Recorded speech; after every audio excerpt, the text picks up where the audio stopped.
The Galactic Council chamber fell silent as Lauren Martinez walked through the crystalline doors. Her boots, scuffed Earth military issue, clicked against the polished obsidian floor with a rhythm that seemed almost defiant. The assembled representatives from 47 different species watched her approach with expressions ranging from curiosity to barely concealed contempt. The human hissed Ambassador Thexlar, his chitinous mandibles clicking with amusement. "They send us a child." Lauren kept her face neutral, though a slight smile tugged at the corner of her mouth. Let them underestimate her. It wouldn't be the first time, and it certainly wouldn't be the last. Chase Reeves, her attaché, and the only other human in the room, followed 3 steps behind. He caught her eye briefly, and she saw the warning there. "Play it cool," his look said. "Don't give them a reason." She had no intention of giving them anything, except perhaps a history lesson they'd never forget. The Council's prime arbiter, a towering Velcarin whose skin shimmered with bioluminescent patterns, gestured toward the central platform. "You stand accused of violating the Pax Galactica Treaty, Section 14, Subsection 9. Humanity has been expanding beyond your designated quarantine zone." "Quarantine zone," Lauren repeated, her voice carrying easily through the acoustically perfect chamber. "Is that what we're calling it now?" "You will address the Council with respect, human," snapped Thexlar. "Your species was granted provisional status only 20 cycles ago. You know nothing of galactic politics." Chase cleared his throat softly behind her. She ignored him. 20 cycles, Lauren said, walking slowly around the perimeter of the platform. "That's what, 23 Earth years?" "Yes, humanity officially joined the Galactic Council 23 years ago." She paused, letting the word officially hang in the air. "But we've been out here quite a bit longer than that, haven't we?"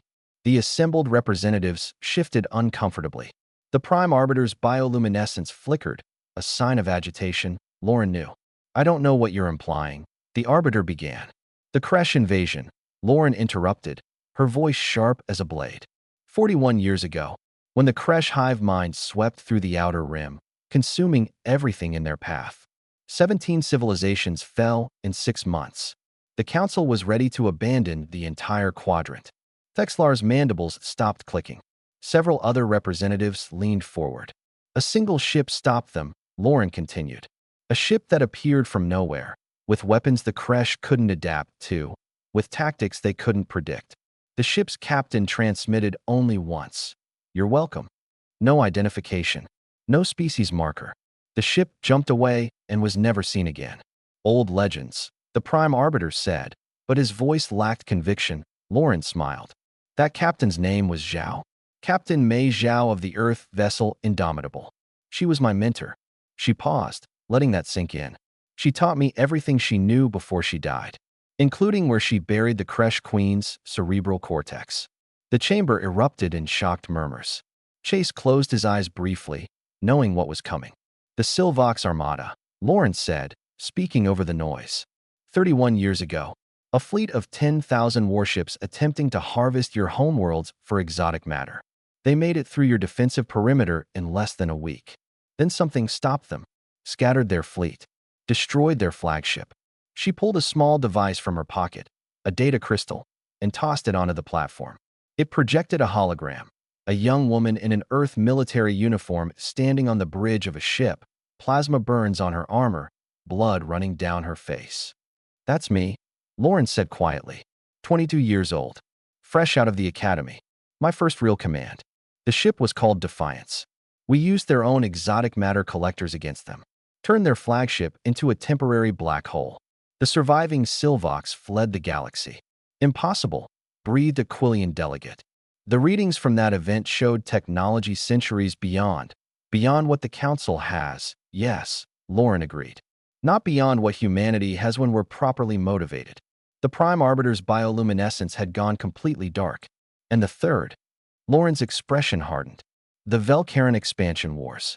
18 years ago, every Velcarin in the chamber went absolutely still. Your species decided that the Galactic Charter didn't apply to you, Lauren said, her voice cold. That your manifest destiny was to rule half the galaxy. You'd conquered 40 systems before the Council even acknowledged there was a problem. You'd have taken 100 more if someone hadn't stopped you. She looked directly at the Prime Arbiter. You were there, Arbiter Kelvar. You were a war master then. You remember the Battle of Proxima Threshold. Kelvar's skin had gone completely gray. The Ghost Fleet, he whispered. Not ghosts, Lauren corrected. Just humans who hadn't officially introduced ourselves yet. We disabled your entire invasion force without destroying a single ship. No casualties. We could have wiped you out. Instead, we gave you a choice: peace or annihilation. She walked to the center of the platform, her voice ringing out. You chose peace. You signed the Pax Galactica. You helped form the modern council based on cooperation rather than conquest. And humanity? We went back into the shadows. We waited. We watched. We let you think you'd learned these lessons on your own. Chase stepped forward, finally speaking. Earth's official first contact was 23 years ago, but we've been protecting this galaxy for more than 40. We've bled for it, died for it, all while you considered us primitives. Lauren nodded. So yes, Ambassador Thexlar, I suppose I am new to the Council, just like Earth is new to official galactic politics. Her smile was sharp. But we're not new to keeping the galaxy safe. We're not new to making hard choices. And we're definitely not new to dealing with species who think humans don't belong. She turned to address the entire assembly. Humanity is expanding beyond our quarantine zone because there are threats out there you don't even know about yet. There's a reason we've been building faster-than-light relay stations. A reason we've been fortifying the galactic rim. Something's coming. Something worse than the Kresh, worse than the Silvox, worse than the Velcaran Empire at its peak. And how could you possibly know this? Demanded Thexlar. Lauren and Chase exchanged a look. She reached into her jacket and pulled out a second data crystal. Because 3 days ago, we intercepted this transmission from beyond the galactic edge. The hologram that appeared made several delegates gasp. Others recoiled in horror. We call them the Devourers, Lauren said quietly. And based on our analysis, they'll reach council space in approximately 18 months. She looked around the chamber. So you have a choice. You can waste time arguing about treaty violations and quarantine zones. Or you can accept that humanity has been fighting your battles for 4 decades, and maybe, just maybe, we know what we're doing. The silence that followed was absolute.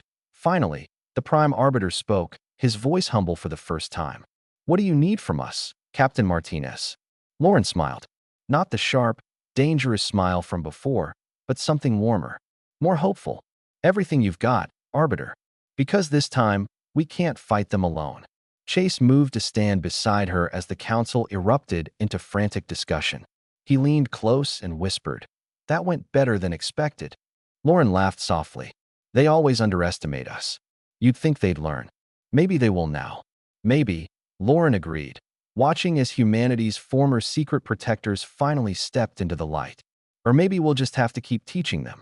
Outside the chamber, through the vast windows overlooking the galactic core, stars wheeled in their ancient dance, unaware that the small, stubborn species from Sol 3 had just changed the course of galactic history again.